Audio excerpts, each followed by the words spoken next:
My name is Idabelle, and I'm 70 years old. I never imagined I would be sitting here today telling you about falling in love at this age. When you reach 70, people assume certain chapters of your life are closed, especially the chapter about romance, about butterflies in your stomach, about staying up late talking to someone who makes your heart race. But I'm here to tell you that love doesn't have an expiration date. Even though finding it again after 60 can feel like learning to walk on legs you've forgotten you had, this is a story about losing everything I thought defined me, and then discovering that life had saved its most profound lesson for last. It's about the courage it takes to open your heart when you've wrapped it in layers of scar tissue. It's about the peculiar challenges of dating when your knees creak, when you carry decades of history in your bones, when the person looking back at you in the mirror seems like a stranger compared to who you once were.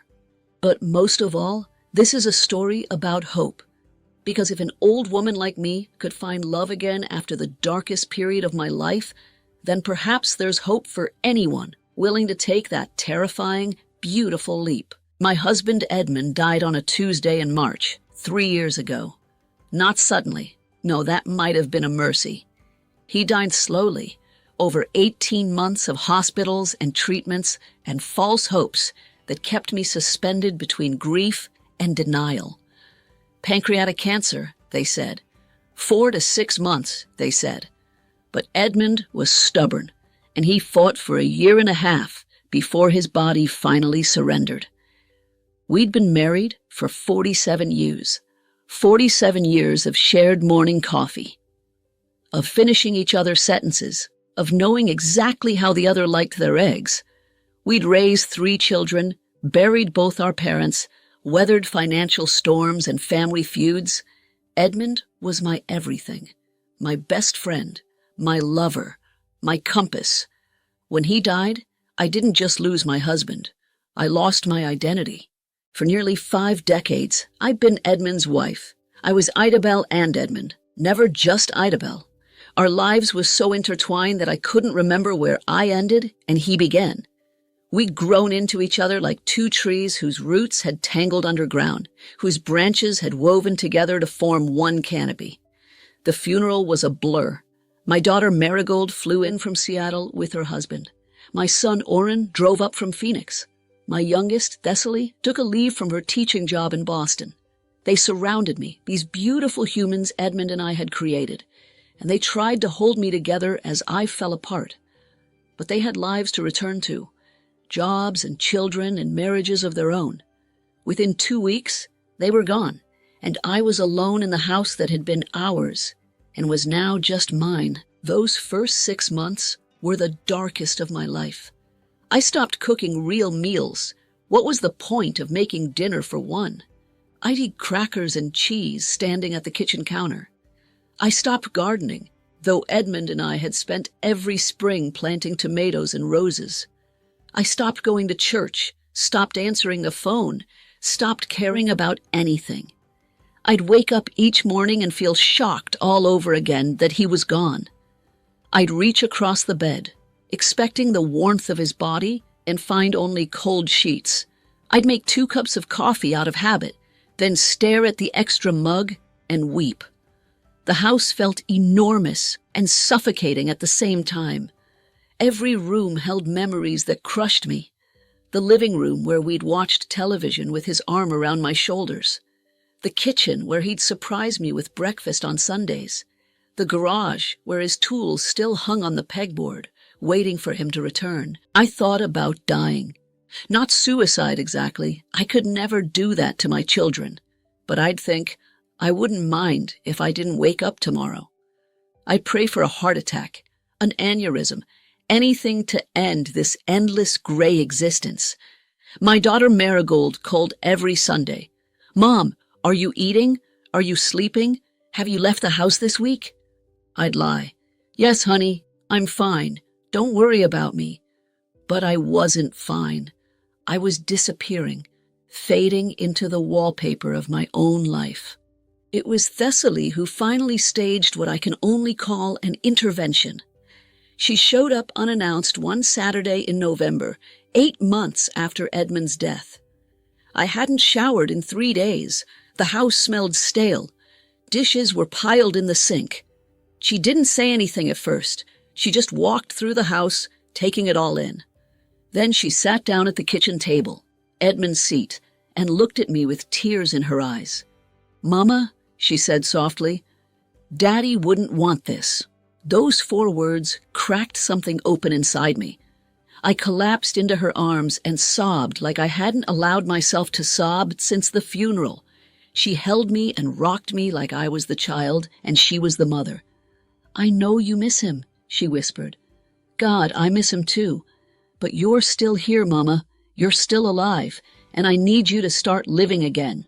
We talked for hours that day. Really talked. I told her things I'd never admitted to anyone.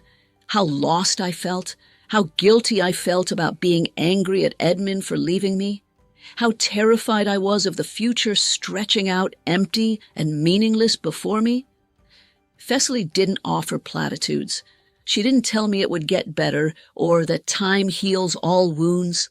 She just listened, and then she said something I'll never forget.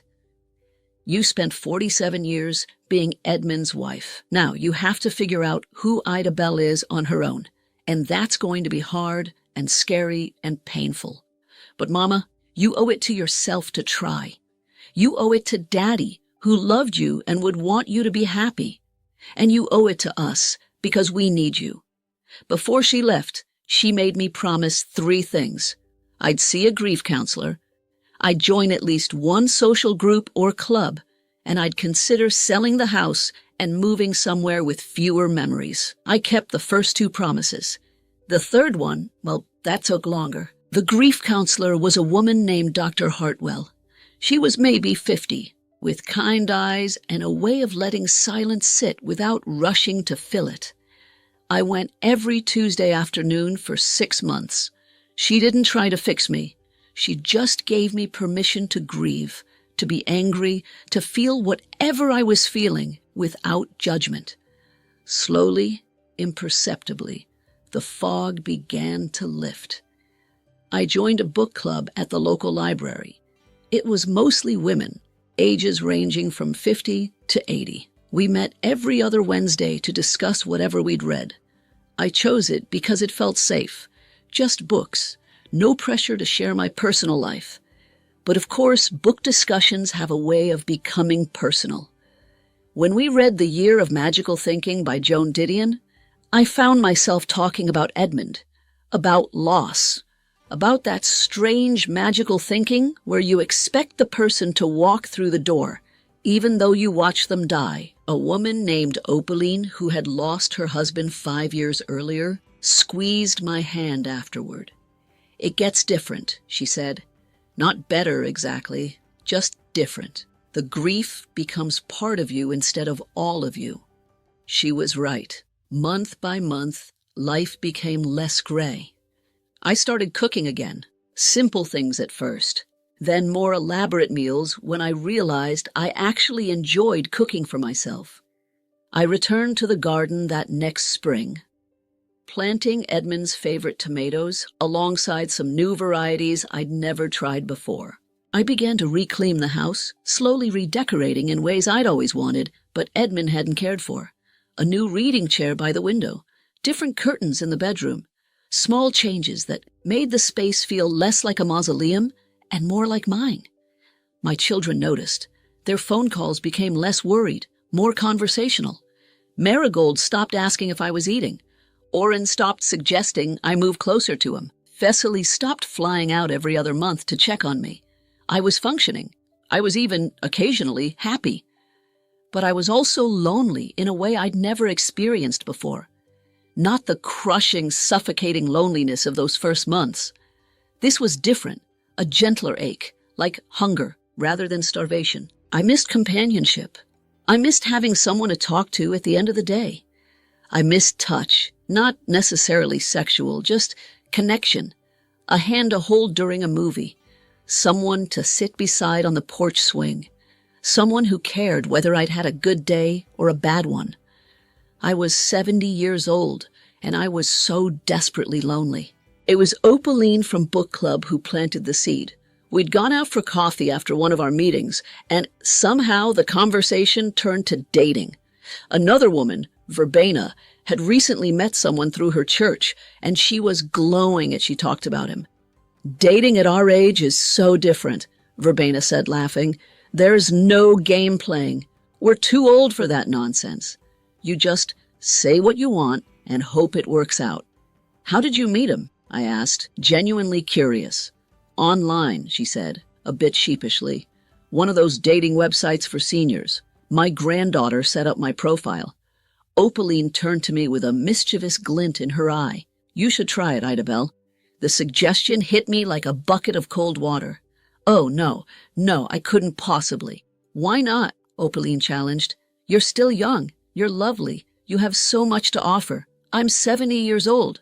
So, love doesn't have an age limit, and you're lonely. Don't try to deny it. I can see it. I opened my mouth to protest, but nothing came out, because she was right. I was lonely.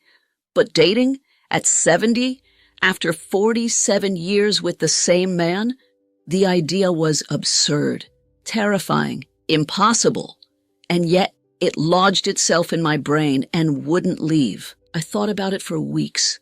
Every time I ate dinner alone, every time I watched television with no one to comment to, every time I went to bed in that empty house, the thought whispered, what if? I made a list of all the reasons I couldn't do it. I'm too old. I wouldn't know how to date in the modern world. It would feel like betraying Edmund. What if my children think I'm replacing their father? My body isn't what it used to be. Who would want me? What if people judge me? What if I get hurt? That last one was the real fear. What if I opened my heart again and it got broken? What if I couldn't survive another loss? The grief of losing Edmund had nearly killed me. How could I risk feeling that again? But then I'd remember what Thessaly had said. You're still alive, and I need you to start living again. Was I living? Really living? Or was I just existing? Going through the motions, waiting to die? One night, I sat in Edmund's old chair, the one I'd finally allowed myself to sit in, and I talked to him out loud, something I'd been doing more and more. Edmund, I said to the empty room, I'm so lonely. I miss you every single day. But sweetheart, I'm still here, and I don't know if I can do this alone for however many years I have left. I waited, as if he might answer. Of course he didn't. But in the silence, I remembered something he'd said to me once, years ago, when his mother had died and his father was lost without her. If something happens to me, Edmund had said, I want you to be happy. I want you to live, Idabelle. Promise me you won't just give up. I brushed it off at the time, told him nothing was going to happen, that we'd grow old together. But here I was, old without him, and I'd made him a promise. 3 days later, I called Thessaly. Honey, I said, my voice shaking, I need your help with something. I think I want to try online dating. There was a long pause. Then, Mama, I think that's wonderful. When can I come over? Thessaly arrived that weekend with her laptop and an energy that made me both excited and terrified. My other children's reactions had been mixed. Marigold was supportive but cautious. Orin was uncomfortable with the whole idea but tried not to show it. Okay, Mama, Thessaly said, settling us at the kitchen table. Let's create your profile. I'd never felt so old and out of touch. Thessaly showed me several dating websites designed for older adults. We settled on one called Silver Connections. First, we need photos, she said. Good ones, not those old pictures from your anniversary party. We spent an hour taking new photos. Me in the garden, me reading in my new chair, me laughing at something Thessaly said. I felt ridiculous, but Thessaly insisted. You're beautiful, Mama. Let people see that. Then came the hard part, writing my profile. What do you say about yourself when you're 70 and haven't been on a date since 1970? Thessaly helped me craft something honest. I'm Idabelle, 70 years old and new to this. I was married for 47 wonderful years and lost my husband 3 years ago. I've done a lot of healing, and I'm ready to meet someone special again. I love reading, gardening, and long conversations over coffee. I'm looking for companionship, honesty, and someone who understands that we all carry our pasts with us. I'm not looking to replace what I had. I'm looking for something new. We filled out the questionnaire about my interests, my values, what I was looking for in a partner. Thessaly uploaded the photos, and then, before I could talk myself out of it, she clicked submit. "There," she said, grinning. "You're official." My heart was pounding. What now? Now we wait. And when men message you, you read their profiles and see if anyone interests you. She stayed the rest of the weekend, teaching me how to navigate the site, how to filter messages, how to block anyone who made me uncomfortable. She made me promise I'd be safe, meet in public places, tell her or my other children where I was going, trust my instincts. And Mama, she said as she was leaving, don't settle.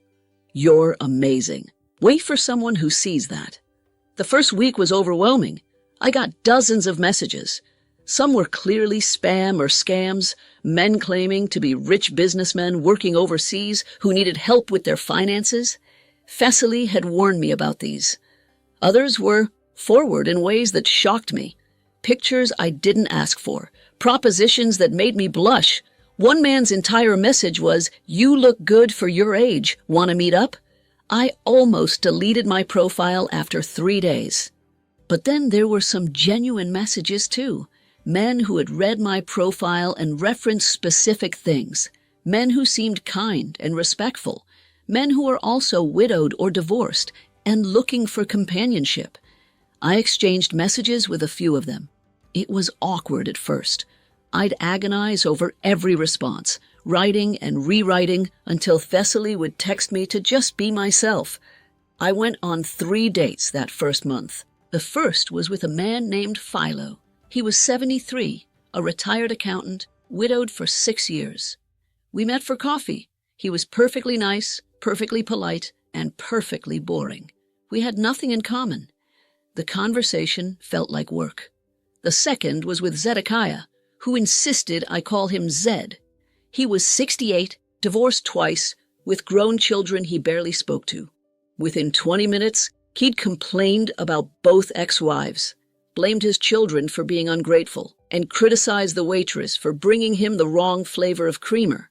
I excused myself and never returned his messages. The third was with Orion, not to be confused with my son Oren. Orion was 75, a retired teacher, also widowed. We met for lunch, and it was pleasant. He was kind and interesting, and we had a nice conversation about books and travel. He asked to see me again, and I agreed. We went on 4 more dates over the next month. But something was missing. There was no spark, no chemistry. It felt like spending time with a nice acquaintance, not someone I wanted to build a relationship with. When I gently ended things, Orion was gracious. "I understand," he said. "I hope you find what you're looking for, Idabelle. You deserve someone special." After that, I took a break. The whole process was exhausting in ways I hadn't anticipated. It wasn't just the actual dates, it was the emotional labor of putting myself out there over and over. The vulnerability of hoping each time that maybe this would be the one. The disappointment when it wasn't. I began to wonder if maybe this had been a mistake. Maybe I was too old for this. Maybe what I'd had with Edmund was a once-in-a-lifetime thing, and I should just accept my solitude. I didn't delete my profile, but I stopped checking it regularly. I stopped responding to messages. I retreated back into my comfortable, lonely life. 3 months passed. Spring turned to summer. I focused on my garden, my book club, my grandchildren who visited. I convinced myself I was fine, that I didn't need romance, that companionship with friends was enough. Then, on a humid July afternoon, I received a message that was different from all the others. "Dear Idabelle, I hope this message finds you well. I've read your profile several times over the past week, trying to decide whether to reach out. Not because I'm not interested, quite the opposite, but I wanted to be sure I could write something worthy of your time. I'm Leander, 72 years old. I lost my wife, Miriam, 4 years ago after 48 years of marriage. Like you, I've spent a long time healing. Like you, I'm not looking to replace what I had. That would be impossible. I was a carpenter before I retired. These days, I spend my time woodworking in my garage, volunteering at the animal shelter, and missing having someone to share dinner with. I love old jazz music, terrible puns, and sitting on the porch watching thunderstorms. Your profile resonated with me, particularly the part about carrying our pasts with us. I think that's beautiful and true. We're all the sum of our experiences, our loves, our losses. The right person doesn't ask us to leave that behind. They accept all of it. I'd like to know more about you, if you're willing to share. What are you reading right now? What's your favorite thing about your garden? With hope, Leander. I read that message 3 times. Then I showed it to Opaline at our next book club meeting. Oh my, she said, grinning. This one's a keeper. Look at how he writes. Look at how he actually read your profile and responded to it. You think I should respond? Idabelle, if you don't respond to this man, I'm going to respond for you. So I wrote back. I told him I was reading The Nightingale by Kristen Hanna. I told him about the heirloom tomatoes I was growing. I told him I'd always loved thunderstorms too, that Edmund and I used to sit on the porch and watch them roll in. He wrote back the same day, and then I wrote back, and then he did. We messaged back and forth for 2 weeks before he suggested meeting for coffee. I said yes before I could overthink it. We agreed to meet at a small cafe downtown on a Saturday afternoon. I changed my outfit 4 times. I almost canceled twice. When I walked into the cafe and saw him waiting at a corner table, my first thought was, he looks kind. Leander was tall and lean, with silver hair and deep smile lines around his eyes. He stood when he saw me, and his whole face lit up. Idabelle? Leander, it's nice to meet you. We shook hands. His hand was warm and callous from woodworking, and sat down. There was a moment of awkward silence, and then we both started talking at once, and then we both laughed. I'm nervous, he admitted. I haven't done this in a very long time. Neither have I. I keep thinking I'm going to say something foolish. Well, if you do, I probably won't notice, because I'll be too busy saying something foolish myself. And just like that, the ice was broken. We talked for 3 hours. The coffee grew cold, and the afternoon stretched into early evening. We talked about our spouses, not obsessively, but naturally, the way they deserved to be part of our stories. He told me about Miriam's love of birds, how he built elaborate feeders for their yard. I told him about Edmund's terrible jokes, how I still couldn't tell time without remembering his voice saying, "It's 5 o'clock somewhere." We talked about our children, our grandchildren, our careers, our hobbies. He told me about a rocking chair he was building for his daughter's new baby.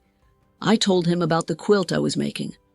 But we also talked about deeper things, about what it's like to lose your identity when your partner dies, about the guilt of wanting to be happy again, about the fear of forgetting.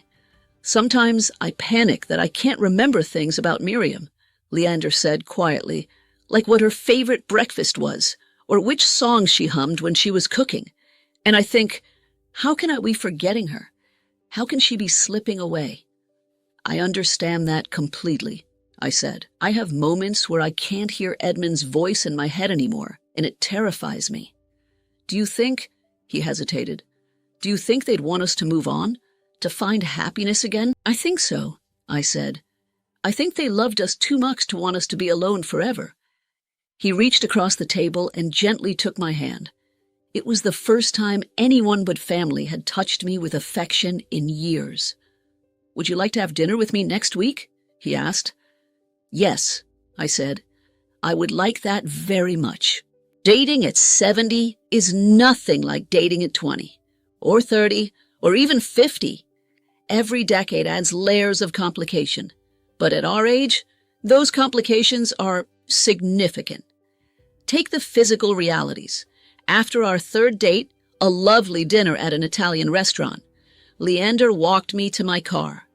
There was a moment where I thought he might kiss me, and I panicked. Not because I didn't want him to, but because I suddenly became hyper-aware of my 70-year-old body. My face had wrinkles. My neck had that loose skin I couldn't hide no matter how much moisturizer I used. My body was nothing like it had been when Edmund and I were young. What if Leander was disappointed?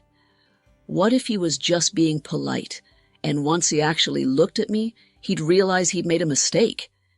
He didn't kiss me that night, but as he said goodbye, he touched my cheek and said, "You're beautiful, Idabelle." I cried in my car all the way home, not from sadness, but from the overwhelming emotion of feeling seen and desired after so long feeling invisible.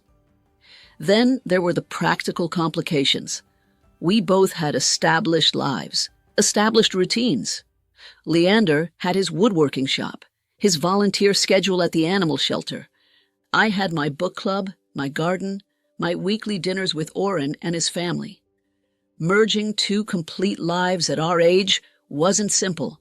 It wasn't like when Edmund and I were young, when we were both still figuring out who we were. Leander and I were both fully formed, set in our ways, used to doing things our way.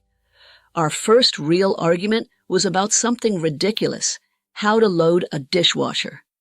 We'd had dinner at his house, and I'd started helping clean up, and he'd reorganized everything I'd put in the dishwasher because it doesn't get clean that way.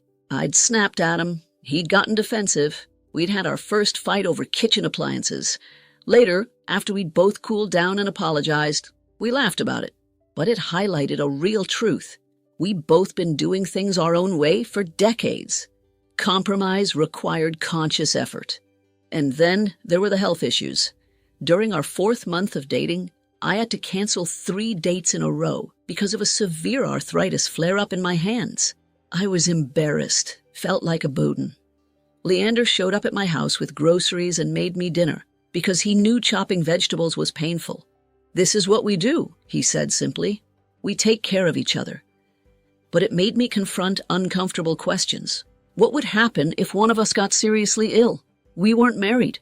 We didn't have legal obligations to each other. Would he feel trapped? Would I? The hardest part, though, was telling my children. I mentioned I was dating someone, but 4 months in, when things were getting serious, I needed to introduce them to Leander.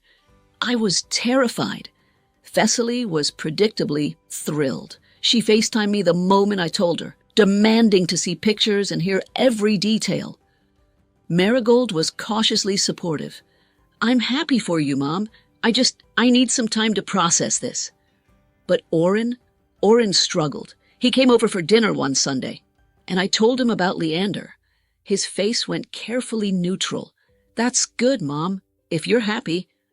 "But," I prompted, because I could hear the unspoken reservation. He set down his coffee cup. "It's only been 3 years since Dad died. Are you sure you're ready for this?" The implication stung. "Are you asking if I've grieved enough for your father?" "No, I don't want you to get hurt, and I don't want you to forget Dad." "Oren," I took his hands. "I will never forget your father. He was my husband for 47 years. He gave me you and your sisters. Every good thing in my life came from him." "Then why do you need someone else?" "Because he's gone," I said gently, "and I'm still here. And sweetheart, I'm lonely. Your father wouldn't want me to spend the rest of my life alone." Oren's eyes filled with tears. "I'm not ready to see someone else in his place. I'm not trying to replace him. Leander isn't your father, but he's a good man who makes me happy. Can't that be enough?" It took time. Oren was polite but distant when he first met Leander. But Leander, bless him, didn't push. He understood that Oren was protecting his mother and his father's memory. Gradually, over months, Oren thawed.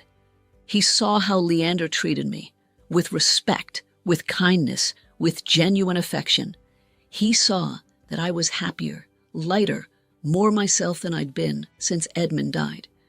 One evening, about 8 months into my relationship with Leander, Oren pulled me aside and said, "I'm sorry, Mom, for making this harder than it needed to be. Dad would like him, and more importantly, Dad would be glad you're not alone." I hugged my son and cried into his shoulder, grateful for his blessing, even though I hadn't realized how much I needed it. What nobody tells you about falling in love at 70 is how different it feels from young love, and paradoxically, how much the same. With Edmund, love had grown gradually from friendship into romance, into partnership. We'd built a life together brick by brick, year by year. It was comfortable, familiar, deep in the way that only decades can create. With Leander, everything was accelerated. We didn't have decades ahead of us. We had years, maybe 10 or 15 if we were lucky. There was an urgency to our connection, a preciousness, because we both knew how fragile life was. We'd both lost the person we thought we'd grow old with. We'd both faced the terrifying reality of mortality. So we didn't waste time on games or pretense. We couldn't afford to. On our 6th-month anniversary, yes, we marked it because every milestone felt significant. Leander took me to the lake where he used to take Miriam. We sat on a bench watching the sunset, and he said something that shifted everything. "Idabelle, I need you to understand something. I loved Miriam with everything I had. She was my whole world for 48 years. Her death broke something in me I wasn't sure could be repaired." My heart sank. Was he about to end things? "But you," he continued, turning to look at me, "you've shown me that I can love again. Not the same way, it will never be the same, but differently. No less real, no less deep. You've given me a reason to look forward to tomorrow again." He pulled out a small wooden box, something he'd clearly made himself, intricate and beautiful. "I'm not asking you to marry me. Not yet, anyway. We both need more time for that. But I want you to know that this is real for me. You're not a substitute for what I lost. You're something new and precious. And I'm grateful every day that you took a chance on an old carpenter with calloused hands and a heart that's been broken and stitched back together." Inside the box was a bracelet he'd carved from wood with both our initials. I was crying too hard to speak, so I just kissed him. It was our first real kiss, and it was perfect. Not passionate like young love, but tender, deep, full of understanding and acceptance. I'd be lying if I said everything was perfect after that moment. Love at our age comes with complications that younger people don't face. There's the question of where to live. We'd been dating for nearly a year when it came up. My children were scattered across the country. His 2 daughters live locally. Should one of us move? Should we get a place together? Was it too soon? Too old-fashioned to wait? There's the financial complexity. We both had established assets, children to consider, legal matters. A financial planner told us we needed to think carefully about how to protect both our interests if we decided to marry. There's the health reality. 3 months ago, Leander had a heart scare, chest pains that landed him in the emergency room. It turned out to be severe heartburn, but those hours of waiting, not knowing, were torture.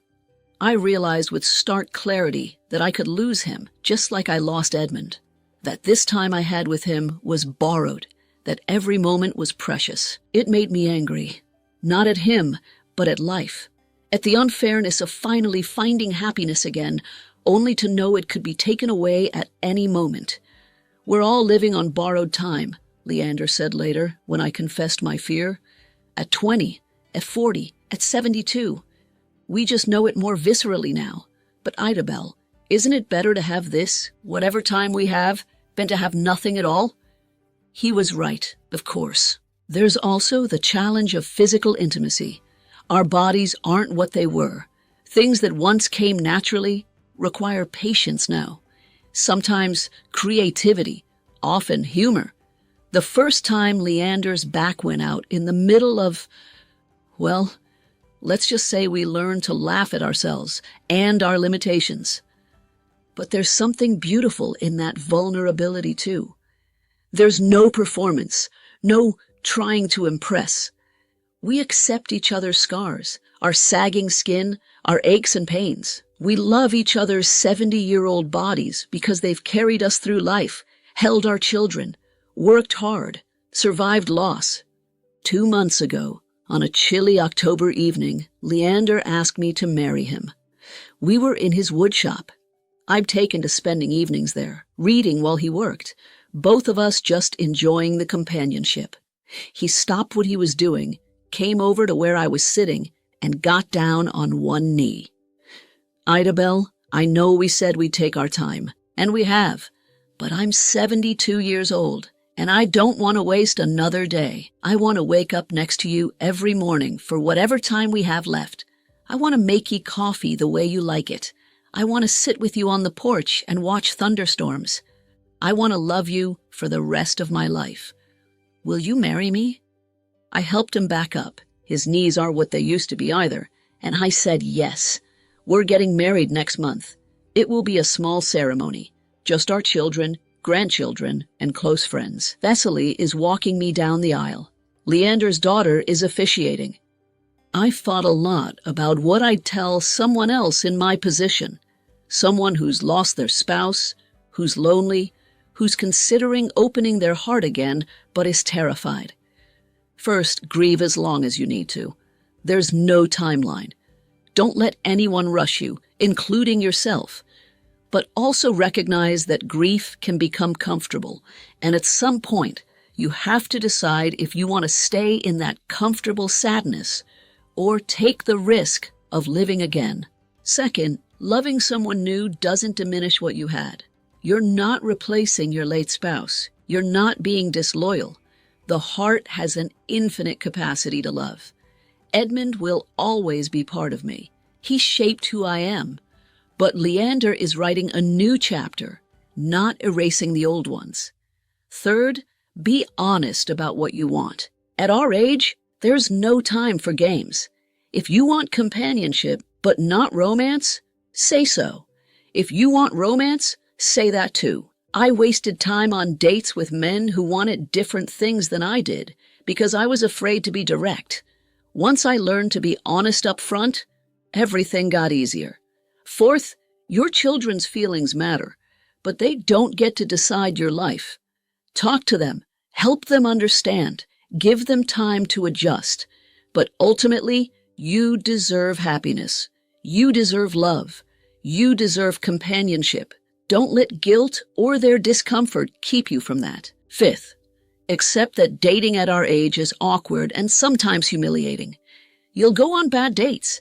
You'll meet people who disappoint you. You might get your heart bruised. That's part of the process. Don't let a few bad experiences convince you to give up. Sixth, physical intimacy looks different now, and that's okay.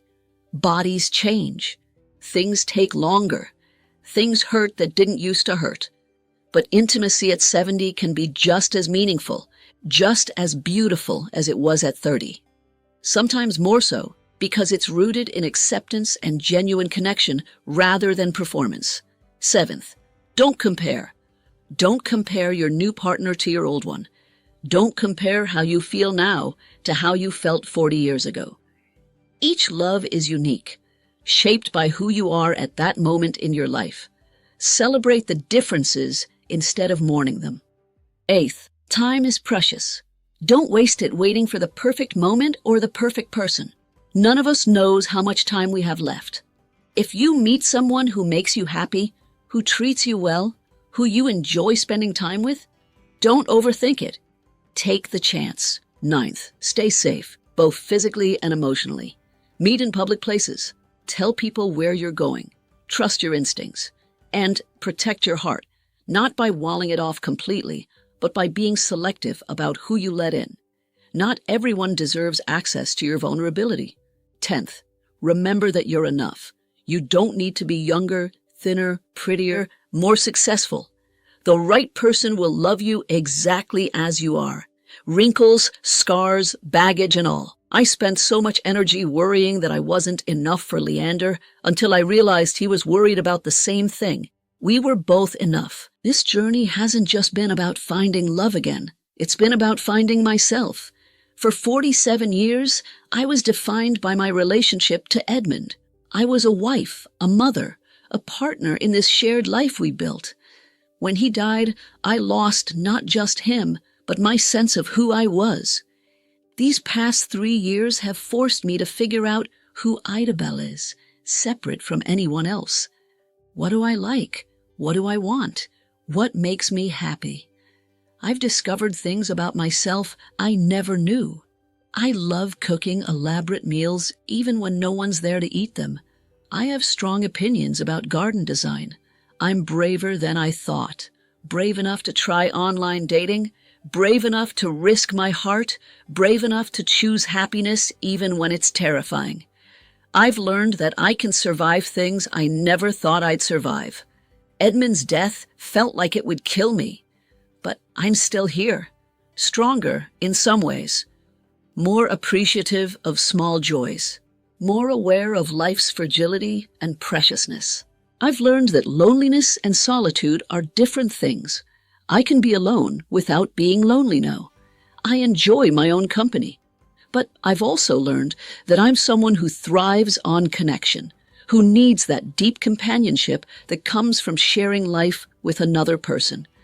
I've learned that I'm still capable of surprising myself. At 70, I thought I knew everything there was to know about who I was. But falling in love with Leander showed me I could still grow, still change, still discover new dimensions of myself. I've learned to be more vulnerable, more open, more willing to ask for what I need. With Edmund, so much was unspoken after all those years together. With Leander, I've had to articulate my feelings, my fears, my desires. It's been uncomfortable, but also liberating. And I've learned that joy and grief can coexist. I can be deeply happy with Leander while still missing Edmund. I can look forward to my future while honoring my past. These feelings don't cancel each other out. They live alongside each other, each making the other more meaningful. As I'm writing this, my wedding is 2 weeks away. The invitations have been sent. My dress, a simple blue lace dress that Thessaly helped me pick out, is hanging in my closet. Leander and I have been planning how to combine our households, which possessions to keep, which to let go. It's been an emotional process, deciding what to do with Edmund's things, with the furniture from our shared life, with 47 years of accumulated memories. I'm keeping some things, his favorite coffee mug, the watch I gave him for our 25th anniversary, the love letters he wrote me when we were young. The rest I'm passing on to our children or donating. It feels both like letting go and like moving forward, both painful and necessary. Leander is going through a similar process with Miriam's belongings. We talk about our late spouses often. Their photos will be in our new home, not hidden away, but honored. They're part of our stories, and we don't want to pretend otherwise. My children are all coming for the wedding. Oren is walking me down the aisle with Thessaly. Marigold is reading a poem during the ceremony. Leander's daughters have been equally supportive and involved. Last week, all of us, my 3 children, his 2 daughters, and their families, gathered for dinner. 18 people around a long table, this new blended family that we're creating. At one point, I looked around and felt overwhelmed with gratitude. Edmund gave me my first family. Leander is giving me an expanded one. I'm not losing anything. I'm gaining more people to love, more grandchildren to spoil, more connections and history and shared meals. During that dinner, Oren stood up to make a toast. "I want to say something," he began, and I tensed, not sure what was coming. "I didn't understand this at first," he continued. "I thought Mom finding someone new meant forgetting Dad, but I've watched her this past year and a half with Leander, and I've realized something. Dad's love made Mom who she is. It taught her how to love, how to be a partner, how to build a life with someone. And now she's using everything Dad taught her to love someone new. That's not betrayal. That's his legacy. That's proof that what they had was real and lasting. He raised his glass. To Dad, who taught us all what love looks like, and to Leander for being brave enough to love a woman who was loved so well before. There wasn't a dry eye at the table, but I want to be honest with you because I've tried to be honest throughout this story about what happens after the romance, after the wedding, after you've committed to building a life with someone at this age. It's not all beautiful sunsets and tender moments. Sometimes it's hard. Yesterday, Leander and I had our worst fight since we've been together. It was about something stupid. He made plans for us on a day I'd already committed to seeing Marigold. We'd had a miscommunication, but it spiraled into a bitter argument about respecting each other's time, about needing independence even in a relationship, about the challenges of merging two established lives. I said things I regretted. So did he. For a few hours, I wondered if we'd made a terrible mistake. But then we both cooled down. We apologized. We really talked, about what was underneath the anger, about our fears that we're losing our independence, about the difficulty of compromise after decades of doing things our own way. "This is hard," Leander said finally. "Yes, it is. But you're worth it. We're worth it." And he was right. Because here's what I want young people and old people to understand. Love at any age takes work. The difference at 70 is that we don't have the luxury of assuming we have endless time to work things out. We can't afford to let resentments fester or problems go unaddressed. We have to choose every day to do the hard work of loving someone. But we also have the wisdom that comes with age. We know how to apologize. We know how to put things in perspective. We know that one fight doesn't mean the relationship is doomed.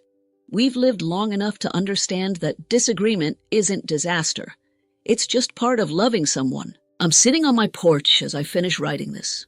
The porch where Edmund and I used to watch thunderstorms, where I sat alone and lonely for so long after he died, where Leander and I now sit together in the evenings. There's a storm rolling in now. The sky is dark with clouds, and I can hear the first rumbles of thunder in the distance. Leander is inside making dinner. In a few minutes, he'll bring out 2 glasses of wine, and we'll sit here and watch the storm together. If someone had told me 3 years ago, when I was drowning in grief and certain I'd never feel anything but sadness again, that I'd be here, happy, in love, looking forward to the future, I wouldn't have believed them. But life is full of surprises, even at 70. I've learned that endings can become beginnings, that the heart can break and heal and break and heal, and somehow keep beating. That courage isn't the absence of fear. It's choosing to move forward even when you're terrified. I've learned that love doesn't have an expiration date, that you're never too old to feel butterflies, to stay up late talking, to hold hands with someone who makes you feel seen and valued and cherished. I've learned that honoring the past and embracing the future aren't mutually exclusive. Edmund will always be part of my story, the most important part in many ways. He shaped who I am. Everything I learned about love, I learned from him. But Leander is writing new chapters, and that doesn't diminish the old ones. It completes the book. If you're reading this and you're where I was 3 years ago, lost, lonely, certain that your life is over, I want you to know something. It's not over. The pain you're feeling is real and valid, and you need to sit with it for as long as you need to. But eventually, when you're ready, there's life waiting for you on the other side of that pain.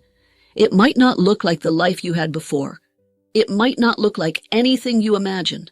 But it can still be beautiful. It can still be meaningful. You can still laugh and love and find joy. You just have to be brave enough to try. And if you're reading this and you're younger, facing loss or loneliness or heartbreak, know this. You have time. You have so much time ahead of you. Use it. Don't waste years being afraid. Don't let fear of pain keep you from experiencing love. Because yes, loving someone means risking loss, but the alternative, a life without connection, without vulnerability, without love, is no life at all. The storm is here now. Lightning splits the sky, and thunder shakes the porch. Leander has come out with our wine, and he's sitting beside me, his hand finding mine. "Good storm," he says. "The best kind," I agree. We sit in comfortable silence, watching nature's fury, sheltered and safe together. And I think about how perfect this moment is, not despite everything I've been through, but because of it. Every loss, every tear, every dark night of the soul led me here, to this porch, this storm, this hand in mine, to this second chance at love and life and happiness. I'm Idabelle. I'm 70 years old, and my life isn't over. It's just beginning again. We got married on a Sunday in November, exactly 2 years and 8 months after Edmund died. It was a small ceremony in Leander's backyard, surrounded by family and close friends. When I walked down the makeshift aisle between rows of chairs, on the arms of both my son and my youngest daughter, I felt Edmund's presence, not in a haunting way, but in a blessing way. I like to think he was there, smiling, happy that I'd found my way back to joy. I said my vows to Leander with a steady voice and tears streaming down my face. I promised to love him with all the wisdom that comes from having loved and lost before. I promised to cherish our time together, however long or short it might be. I promised to argue fairly, laugh often, and never take him for granted. He promised me the same. We're 3 months into our marriage now, and we're still figuring things out. Where to keep the coffee mugs, how to share closet space, how to balance time with our respective families, whose turn it is to do the dishes. It's ordinary and sometimes frustrating and absolutely wonderful. Last night, I was looking at old photos, something I do less often now, but still need to do sometimes. There was one of Edmund and me from our 30th anniversary. Both of us grinning at the camera, his arm around my shoulders. Leander came up behind me and looked over my shoulder. He was a lucky man, Leander said quietly. I was the lucky one. You both were, just like we are now. He kissed the top of my head and went back to his woodworking, and I sat there, holding a picture of my past in one hand and listening to my future humming in the next room, and I felt at peace. This is what life after loss looks like. Not forgetting, but moving forward. Not replacing, but adding to. Not despite the past, but including it. I'm 70 years old, and I'm more myself than I've ever been. I'm a widow and a wife. I'm someone's first love and someone's second. I'm a mother and a grandmother, and a woman who's still learning, still growing, still discovering what life has to offer. And if that's not something to celebrate, I don't know what is. The end, or perhaps the beginning.